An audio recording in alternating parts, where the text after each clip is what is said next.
गजा में जो इस वक्त जुल्म सितम किया जा रहा है, 64,000 गजा के अंदर, फलस्तीन के अंदर बुजुर्ग, माएँ, बहनें, बच्चे शहीद हो गए। उनका खाना पीना बंद कर दिया गया, दवाइयाँ बंद कर दी गई। मैं समझता हूँ कि गजा की जो पट्टी है, गजा का जो इलाका है, इस इलाके के तनासब से जितनी शहादतें हो गई हैं, 64,000, पिछले 100 साल में जितनी जंगें हुई हैं, इतने खित्ते के अंदर इतनी शहादतें, इतनी जिंदगियां कभी तबाह नहीं हुई। देखती आंख ने ऐसे दिलखराश मंजर पहले कभी नहीं देखे। मैं समझता हूं कि आज ये वक्त आ गया है कि हमें इन खित्तों में अमन चाहिए और इस्लामी दुनिया को आगे बढ़कर अमन के लिए बातचीत करनी चाहिए और अपना जो लोहा है वो मनवाना चाहिए।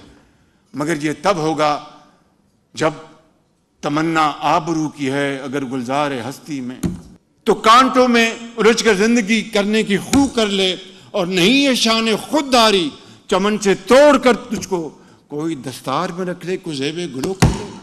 मैं समझता हूँ कि ये वो अल्लामा इकबाल का शेर है कि जिसने हमें रहनुमाई देनी है। कभी कोई कौम ऊंचा मुकाम हासिल नहीं कर सकती मेहनत और मेहनत के बगैर। ये जंग अगर जीती है तो अल्लाह ताला का ख़ास इनाम और करम और अफवाज पाकिस्तान का अजीम वलवला और उनकी अजीम शुजाअत और हमारे मिलिट्री लीडरशिप सैयद आसिम मुनीर का वो दलेराना और बड़ा मंजा हुआ उनका रोल, जिसकी वजह से हमारी ये फतह नसीब अल्लाह ताला ने हमें दी। आज मैं यहाँ पर ये कहना चाहता हूँ कि आपके $38 अरब के बगैर पाकिस्तान की मईशत का पहिया आगे नहीं बढ़ सकता, लेकिन ये आप इंशाअल्लाह बढ़ाते जाएंगे। हमें कर्जों से निजात हासिल करनी है, हमें अपने पाँव पे खड़ा होना है। हमें पाकिस्तान को जहाँ पर हमने एक अजीम अस्करी कुव्वत बना दिया है, पाकिस्तान को एक अजीम माशी कुव्वत जब बना लिया तो फिर दुनिया हमारी आवाज़ सुनेगी। दुनिया फिर हमें भी आगे बढ़कर हमें भी वही इकराम देगी जो कि आज दूसरों को मिल रहा है।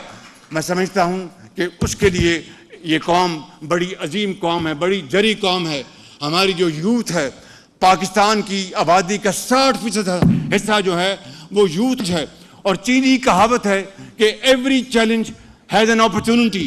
जहाँ पर हमारा जो नौजवान नस्ल 15 से 30 साल 60% आबादी का हिस्सा है, वहाँ पर ये चैलेंज भी है और ये अपॉर्चुनिटी भी है कि अगर हम इनको IT, AI, skilled training, vocational training ये दें, जिसका हमने अल्हम्दुलिल्लाह पाकिस्तान में उसका बिल्कुल शुरुआत बड़ी तेज़ी से कर दी है।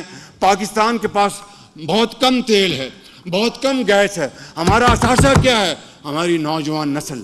इस नौजवान नस्ल को अगर हम बेहतरीन ट्रेनिंग देंगे, इसको हम बेहतरीन इसको इल्म देंगे, तो खुदा की कसम ये पाकिस्तान के झंडे को आसमानों पर ले जाएगी। क्योंकि सिर्फ और सिर्फ मेहनत ही वो बात है जिससे कौमें बनती हैं। आप पाकिस्तान के अजीम एम्बेसडर्स हैं। पाकिस्तानी कौम बड़ी अजीम कौम है।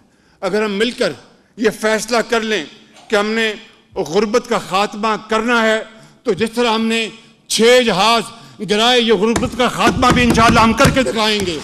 अगर हम फैसला कर लें कि पाकिस्तान को माशी लिहाज से कर्जों से निजात दिलवानी है, तो खुदाए बुजुर्गों बरतर की कसम है कि ये मुश्किल ज़रूर है, नामुमकिन नहीं है। इसके लिए सिर्फ एक ही चीज़ चाहिए, and that is the will to do. कि हम कमर बांध लें और फैसला कर लें कि हम दिन रात मेहनत करेंगे, दिन रात मेहनत करेंगे, तो अल्लाह ताला हमें इंशाअल्लाह वो मुकाम दिलवाएगा जो कि पाकिस्तान जब मार्ज वजूद में आया तो हज़रत कायद आज़म की अजीम तहरीक में लाखों मुसलमानों ने कुर्बानियाँ दी, खून के दरिया उन्होंने अबूर किए, माँ और बहनों के आंचल फटे, और वो अपने घर बार को हिंदुस्तान में छोड़कर अपनी आंखों में ये ख्वाब बसाए कि हम पाकिस्तान जा रहे हैं, हिंदू साम्राज्य और अंग्रेज साम्राज्य से जान छुड़ाकर एक ऐसे मुल्क में जा रहे हैं जहाँ पर हमें सिर्फ और सिर्फ मेरिट, मेहनत और अमानत और दयानत की बिना पर हमें मौका मिलेगा। यकीन करें कि ये वो ख्वाब था हज़रत कायद आज़म का।